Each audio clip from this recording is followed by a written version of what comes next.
Alors salut, donc une petite vidéo du coup bilingue cette fois-ci, donc en français et japonais, c'était une blague. Donc sur en fait le travail avec ce cheval. So this basically is going to be a bilingual video on the work that I've done with this horse. Voilà. Donc c'est un cheval en fait que moi j'ai eu au travail il y a quelques jours. Donc c'est celui qu'on voit sur la vidéo donc, que j'ai mis sur YouTube, donc où je faisais surtout du travail à pied. Et en fait, ce cheval, c'est un très gentil cheval, pas de problème. Le truc, c'est qu'il avait très très peur du drapeau, par exemple, mais qu'il ne le respectait pas. Et que du coup, il était aussi très très lourd sur la pression, même sur les mains, par exemple, et surtout même pour faire partir au galop. Il était très lourd sur la jambe et très lourd sur tout. Donc voilà, très lourd sur tout, mais il avait peur de ça et ça rendait un petit peu foufou. Donc on a un peu fait du chemin depuis. Donc il est monté quelques fois, 3-4 fois, je crois. Et juste comme ça. So, what I was saying in French was that, yeah, I have this horse for work from a friend, from a client, he's both. And he brought it to me because that horse was really heavy under pressure. It was heavy on the rein, was also heavy on the leg, was heavy on about everything, except he was not heavy on the flag because he was actually really scared of it. So we had a horse that was not moving at all sometimes, well, not moving at all. It was really heavy, but it can actually go crazy, and he was like jumping when you just see the flag. So we did some work on it, so now he respects the flag, but he also trusts it. And I've been riding him a couple of times, 3 or 4 times, and so this is going to be a video on both a tiny bit of groundwork, see where he is now with the flag, because we still have a bit of work to do with, and also riding video. Donc voilà une vidéo donc, de travail à pied et du coup aussi à cheval, parce que donc on va voir à pied où est-ce qu'il en est avec le flag, et s'il le respecte bien et qu'il fait bien la différence, et aussi donc de travail plus monté. Donc là c'est un cheval que je vais vraiment par contre mettre en avant, j'ai vraiment axé là-dessus, sur qui le cheval se décolle de ma pression. Donc voilà, vous inquiétez pas si vous voyez des mouvements de jambes comme ça et tout, c'est normal. Action. Action.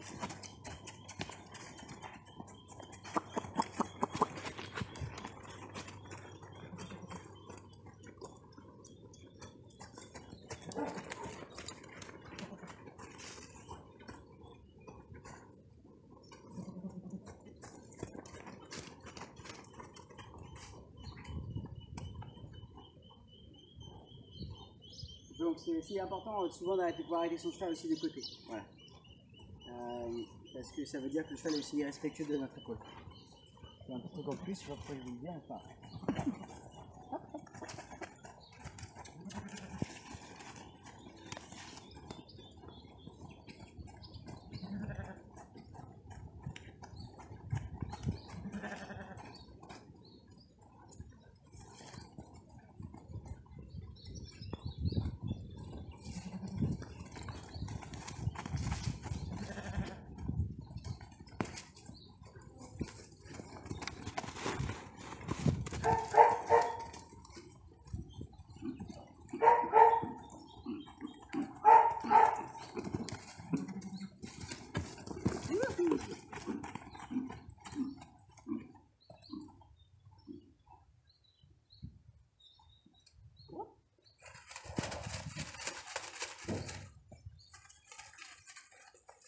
So I first started to, again, not chase my horse away, but just move him away from me. Because if that horse is scared of the flag, I don't want to avoid the pressure. I actually want my horse to be able to experiment this pressure, so then he can actually understand that he has to respect it and not to fear it. Donc, vu que j'avais un cheval qui avait peur du drapeau, j'ai pas cherché à lui éviter toute pression du drapeau en fait, mais plutôt l'inverse. Je veux vraiment qu'il expérimente la pression du drapeau parce que c'est le seul moyen en fait qu'il puisse comprendre qu'il doit le respecter et pas en avoir peur. Mais du coup là on en parlera dans les autres vidéos. Mais voilà, on veut surtout pas éviter la pression. On veut que le cheval la respecte et ait même confiance dans la pression qu'on met. Donc dans nous, mais aussi ça se lise dans la pression, dans sa réponse à la pression qu'on met.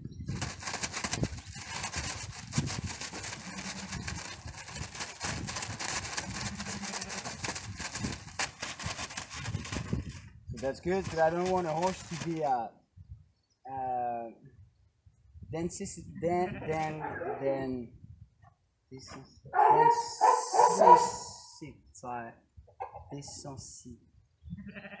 Oh, forgot the word in French here.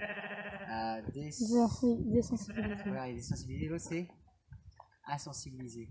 Insensibilisé. Insensibilisé. Yeah, so I don't want to make my horse unsensitive and unresponsive to the pressure. You get it? Unresponsive to the pressure. I want him to make to desensitize him. Desensibilize him. Sorry. Because in French we have two words. They look pretty much the same. They're not, and there is this difference. So yeah. So I want him to answer my pressure, but not to be scared of. Okay. I want a horse that will be totally unresponsive to pressure. There will not be that will be a calm horse, but that will be an unrespectful horse too. And what I want is a trusty horse and a respectful one. So he also has to move away from the pressure I'm putting. So that's what I'm going to do right now with the flag. I'm going to ask him to respect it, and then straight afterwards, I'm going to ask him to trust it. Because it's the exact same thing he's going to do with me. Action.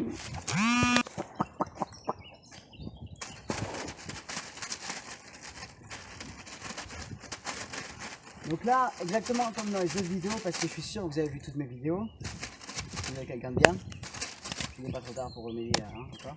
Donc je commence par le garrot, par la ligne en fait que moi je travaille, pas par le garrot, enfin juste après le garrot, donc l'évolution de gravité du cheval.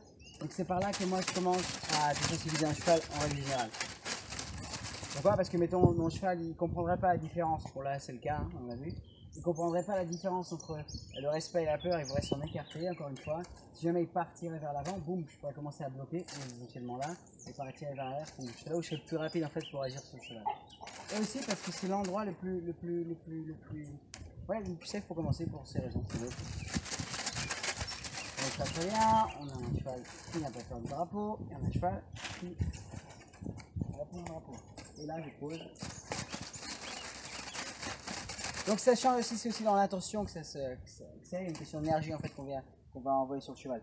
Rien de mystique, juste une énergie physique, d'accord? Juste physique et aussi question de volonté. Et aussi encore une fois de langage corporel.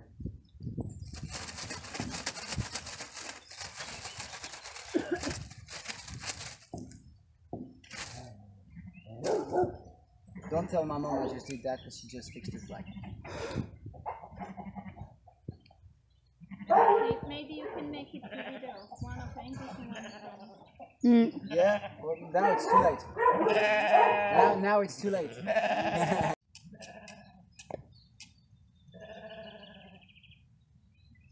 Alors c'est parti, ouais. C'est parti. Ah, ok. Donc de la même façon qu'il était en fait lourd sur la pression par exemple de la jambe ou quoi que ce soit, il est aussi lourd sur ma reine, sur mon mort, comme il sera lourd sur mes jambes. Maintenant beaucoup moins. Et c'est un cheval qui par exemple la première fois que je suis monté dessus, je l'avais déjà travaillé à pied et tout, ok. C'était bien, mais il était au Bozal et il s'est bloqué carrément sur le Bozal, il a poussé, et au lieu de juste répondre en reculant, et bien il est carrément parti en l'air et il s'est pointé. Donc là j'ai un bon reculé, mais on aura surtout beaucoup mieux. Voilà, il y a un point endormi. Très bien, beaucoup mieux. Ok, donc là pour l'instant mon but avec ce cheval c'est vraiment de le mettre en avant. C'est un cheval qui est très lourd sur la jambe, donc direct. Ah, c'est mieux.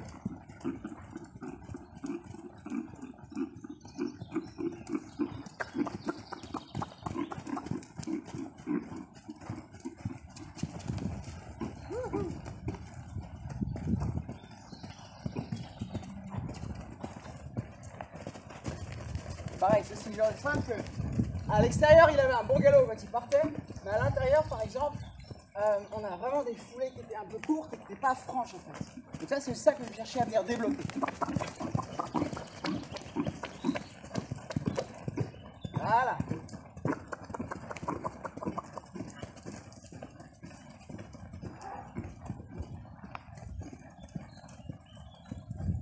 So what I was saying is that this horse was really hard to get, was really also heavy on the pressure of the legs, also heavy for example on the bits, the hackamore, the halter. So actually there was like no having this horse going back properly, I'd say. Now he's answering with his head, trying to figure out a way to cheat. Right now I got a better answer.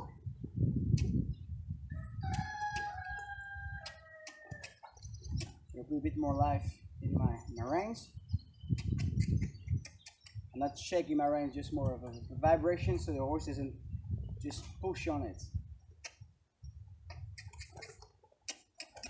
Okay. I want the horse to go well also from this pressure.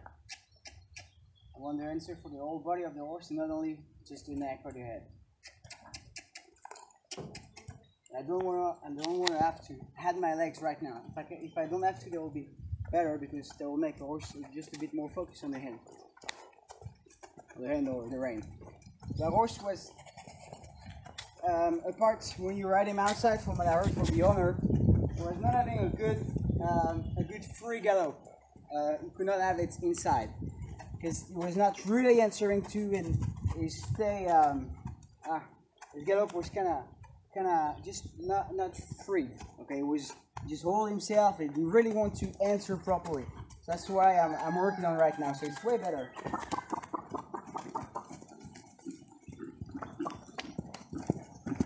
I really want this to be. I want him to answer with his whole body and get away from my pressure. Yeah.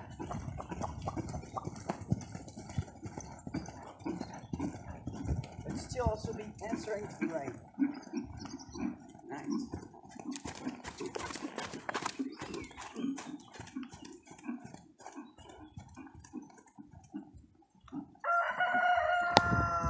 So when you're getting your horse more respectful from your leg, from any kind of your signal. For example, if he's more respectful from your leg, he'll also be more respectful from your rein, because it's just all about respect. Humans tend to separate things. Horse is the same. Always they will be respectful on the ground. They will be more respectful. Or let's put it like this: if your horse is really heavy on the ground, it's going to be pushy on you. There's a lot of chances that it might actually be ended up being pushy also on the rein, so heavy on the pressure, also heavy on the leg, because a respectful horse on the ground has a ton of more chances to be respectful when you're in the saddle. Donc ce que je disais, c'est quand on a un cheval qui est beaucoup plus respectueux en fait de la jambe, il sera automatiquement plus respectueux de la marque. C'est une question de respect.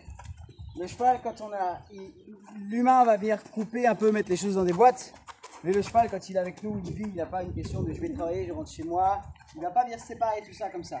Donc s'il est plus respectueux par exemple de vous à pied, il sera plus respectueux de vous à cheval. Et un cheval qui vous marche dessus à pied, par exemple, il y a beaucoup de chances qu'il soit aussi très lourd, par exemple sur l'arène, très lourd sur vos jambes. Pour lui, ça va être la même chose. Quand vous commencez à avoir un cheval plus respectueux à un bout, il y a aussi de grandes chances qu'il soit plus respectueux à l'autre bout.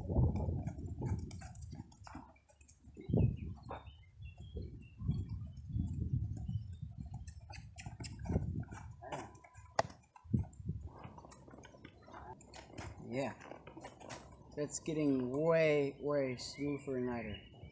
So again, I'm just getting my rein tight, so when the horse starts to answer the rein with his neck, the tension goes away from my rein, but it does not go away, does not disappear. There's nothing disappear, everything transforms. So the tension goes out of my rein, it actually goes to his neck. And so I want to wait and let the horse understand that this tension that he puts on his neck, he has to let it travel all the way through his body. So I want him to give me his withers, to give me his back.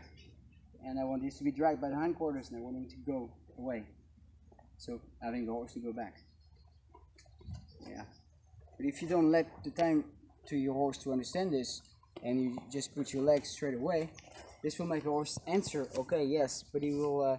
What I like it when you do it this way is that the horse is really answering to your hand, and he's going to be really he's not going to wait for anything else, because otherwise he might be waiting for your legs or for something else.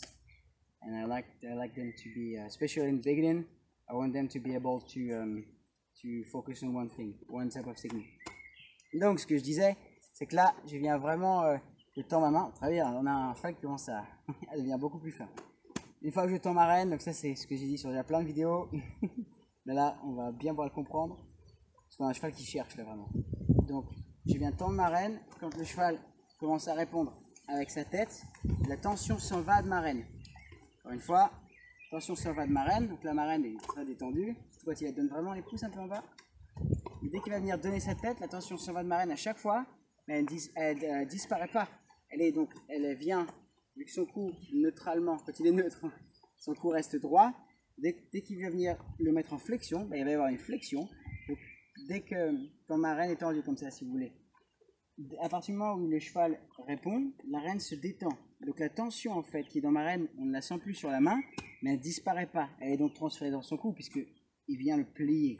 Et en fait, moi je vais attendre jusqu'à ce que le cheval laisse voyager cette tension en fait tout le long de son dos, de son garrot et tout, et de ses donc postérieurs pour vraiment avoir donc ma réponse là. Donc là, ça va être un reculé, la bonne réponse que j'attends. Et ça fait un cheval donc qui va être beaucoup plus, moi je pense, plus attentif à la main.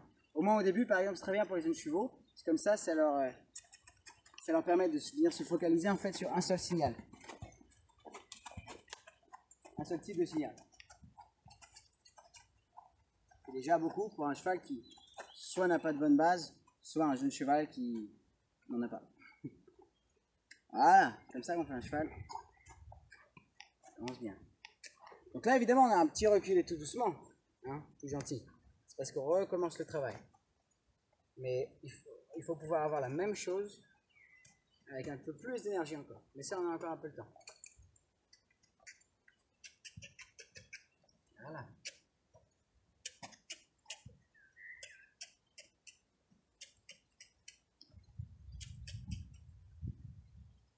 Donc je ne demande pas à mon cheval forcément de mettre la tête au sol, ça c'est lui qui le choisit, moi je ne suis pas spécialement fan de ça.